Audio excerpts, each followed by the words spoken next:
খুলনার ডুমুরিয়া উপজেলা পরিষদ নির্বাচনে ভোট গ্রহণের বাকি আর মাত্র ৩ দিন। তাই তো শেষ মুহূর্তে প্রচার প্রচারণায় ব্যস্ত প্রার্থী ও সমর্থকরা।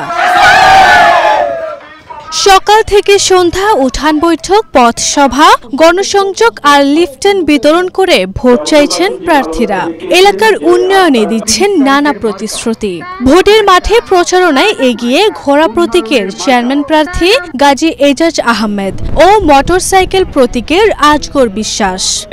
যে নিরাপত্তায় আমাদের মা বোনরা বুঝতেছে এবং পুরো উপজেলাবাসী মাদকের যে ভয় আছে এই থেকে উপজেলাকে মুক্ত করার জন্য আমরা কাজ করব। আমি যেহেতু তরুণ প্রজন্মের একজন, এজন্য আমি তরুণ প্রজন্মের প্রতিনিধি হতে চাই। এজন্য আমি এই ডুমুরিয়া উপজেলা পরিষদ নির্বাচনে অংশগ্রহণ করতে যাচ্ছি। এখানে যাচ্ছি, আমার মা বোনেরা আমাকে যেভাবে জড়িয়ে ধরছে, তারপরে আমাদের জনগণ যেভাবে আমাকে গ্রহণ করছে, আমি সত্যি খুবই আনন্দিত।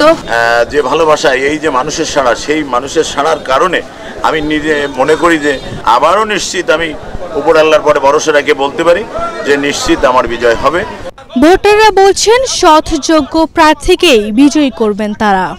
যাকে ভোট দিলে ভবিষ্যতে সে মানুষের পাশে দাঁড়াবে সেরকম ব্যক্তিকে চাই। ধনী হোক আর গরিব হোক, সে যে আছে ভালো প্রার্থী হবে, গরিবের বন্ধু হবে, সেরকম প্রার্থী চাই। আমরা সৎ, যোগ্য, নির্ভীক, অন্যায়ের প্রতিবাদী, গরিবের বন্ধু, আমরা সেই প্রার্থী খুঁজে পেতে চাই। নির্বাচনে চেয়ারম্যান ও ভাইস চেয়ারম্যান পদে 10 জন প্রার্থী প্রতিদ্বন্দ্বিতা করছেন।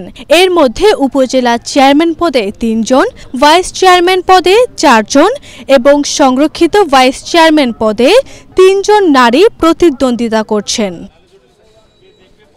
আরভি ইসলাম হিমু, এশিয়ান টেলিভিশন।